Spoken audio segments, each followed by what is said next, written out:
Hello students, welcome back to my YouTube channel Geography Guru. आज के इस एपिसोड में हम डिस्कस करने वाले हैं क्लास 9 साइंस विज्ञान की वर्कशीट नंबर 66 यानी कार्यपत्रक संख्या 66 के बारे में। आज की इस वर्कशीट में हमारा चैप्टर रहेगा कार्य तथा ऊर्जा, यानी वही चैप्टर जो पिछली वर्कशीट से हम पढ़ते आ रहे हैं उसी को जारी रखने वाले हैं। आज की इस वर्कशीट में हम ऊर्जा की बात करेंगे। ऊर्जा क्या होती है, किसे कहते हैं हम ऊर्जा, उसका एसआई मात्रक क्या है और ऊर्जा के विभिन्न रूप कौन कौन से हैं, ये हम डिस्कस करने वाले हैं। तो चलिए शुरुआत करते हैं हम आज की इस वर्कशीट की।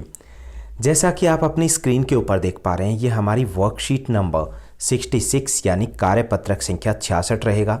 हमारा सब्जेक्ट साइंस विज्ञान रहेगा और आज की दिनांक रहेगी 11 दिसंबर 2020। हमारे आज का चैप्टर है कार्य तथा ऊर्जा।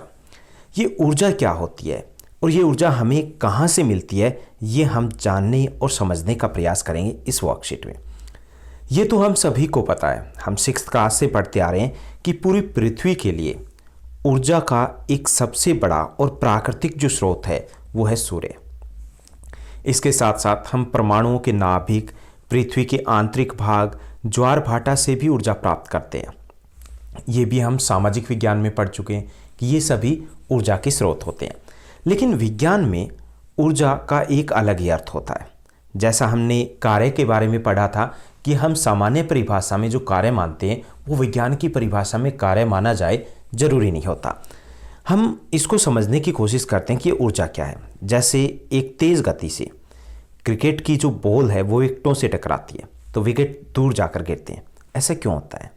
या फिर हमने हथौड़ा उठाया और जब वो लकड़ी के किसी टुकड़े पर रखी हुई कील पर हम मारते हैं तो कील लकड़ी के अंदर घुस जाती है, ऐसा क्यों होता है?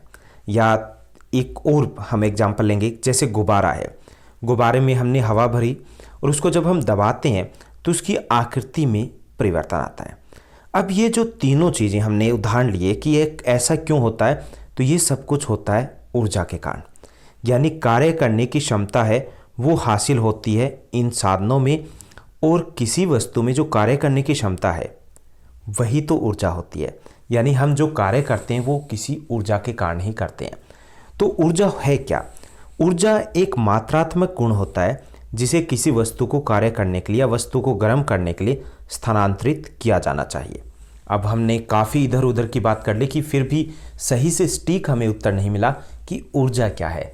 तो ऊर्जा को अगर हम सीधी भाषा में कहें तो ये किसी वस्तु में कार्य करने की क्षमता होती है, उसको हम ऊर्जा कहेंगे।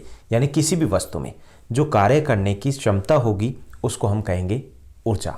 ओके, तो यहाँ पर हमने एक चीज़ समझी कि ऊर्जा क्या है। कोई भी वस्तु जब कार्य करती है तो उसकी वो क्षमता ऊर्जा कहलाती है। अब हम थोड़ा और समझने की कोशिश करते हैं कि ऊर्जा तो समझ में आ गया कि कार्य करने की क्षमता ऊर्जा है। अब इसका मापन कैसे किया जाता है कि किसी वस्तु में ऊर्जा को उसकी कार्य करने की क्षमता के रूप में मापा जाता है। यानी कि कार्य करने की जितनी क्षमता है इसका मतलब उतनी उसमें ऊर्जा है। और ऊर्जा का मात्रक भी वही होता है जो कार्य का होता है, यानी कि जूल रहेगा। 1 जूल कार्य करने के लिए जितनी ऊर्जा की आवश्यकता होगी, यानी कि 1 जूल कार्य करने के लिए जितनी ऊर्जा की आवश्यकता है उसकी मात्रा 1 जूल होगी। यानी 1 जूल क्या है कि 1 जूल कार्य करने के लिए जो आवश्यक ऊर्जा की मात्रा है उसे हम 1 जूल कहेंगे। ओके, यानी कि कार्य हम जूल में मापते हैं, उसी में ही ऊर्जा को मापते हैं। कभी कभी ऊर्जा के बड़े मात्रक जैसे किलो जूल, जिसके लिए हम के और जे का प्रयोग करते हैं, उसका भी उपयोग किया जाता है। 1 kilo joule equal to 1000 joule के बराबर होता है।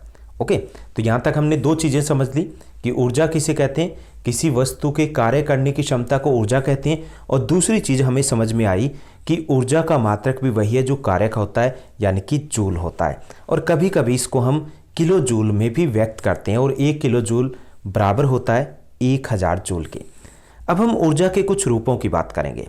तो ऊर्जा अनेक रूप में विद्यमान है, उनमें से कुछ की हम बात करें। सौर ऊर्जा, प्रकाश ऊर्जा, ऊष्मीय ऊर्जा, रासायनिक ऊर्जा, विद्युत ऊर्जा, ज्वारीय ऊर्जा, पवन ऊर्जा, ध्वनि ऊर्जा, यांत्रिक ऊर्जा, यानी ये सभी ऊर्जा के रूप हैं। किसी वस्तु की जो स्थितिज तथा गतिज ऊर्जा है उसके योग को हम यांत्रिक ऊर्जा कहते हैं। तो आज की इस आसान सी वर्कशीट में हमने समझा ऊर्जा क्या होती है, ऊर्जा को मापा कैसे जाता है और ऊर्जा के विभिन्न रूप कौन से होते हैं। अब हम प्रश्नोत्तर की तरफ बढ़ते हैं। आज की इस वर्कशीट में 5 आसान से क्वेश्चन दिए गए हैं। पहला क्वेश्चन दिया गया है, ऊर्जा को परिभाषित कीजिए और उसका एसआई मात्रक लिखिए।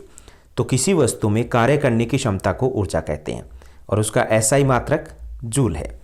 उसके बाद सेकंड क्वेश्चन दिया गया कि ऊर्जा के विभिन्न रूप कौन कौन से हैं। तो हमने काफ़ी सारे रूपों के बारे में डिस्कस किया कि ऊर्जा के विभिन्न रूप है, जैसे सौर ऊर्जा, प्रकाश ऊर्जा, तापीय ऊर्जा, रासायनिक ऊर्जा, इसके साथ साथ विद्युत ऊर्जा, ज्वारीय ऊर्जा, पवन ऊर्जा, ध्वनि ऊर्जा, यांत्रिक ऊर्जा, ये सभी ऊर्जा के विभिन्न रूप हैं।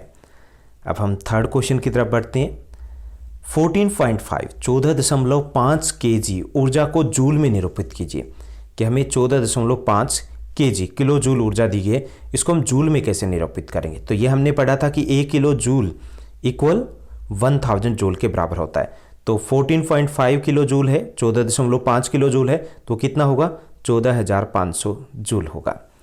उसके बाद फोर्थ क्वेश्चन दिया गया है, सौर ऊर्जा किसे कहते हैं। सौर ऊर्जा ऊर्जा का वह रूप है जो सीधे सूर्य से प्राप्त किया जाता है, यानी कि उसको बाद में हम फोटोवोल्टिक टेक्नोलॉजी है जिसे हम ऊर्जा में बदलते हैं, लेकिन सीधी परिभाषा यही रहेगी कि सौर ऊर्जा है वह ऊर्जा का वो रूप है जो हम सीधे सूर्य से प्राप्त करते हैं। यह ऊर्जा का नवीकरणीय संसाधन है जिसका उपयोग भविष्य में और अधिक बढ़ने वाला है। फिफ्थ क्वेश्चन, पवन ऊर्जा का कोई एक अनुप्रयोग लिखिए। तो पवन ऊर्जा का कोई एक उपयोग बताना है कि किस कार्य में यह उपयोग ली जाती है।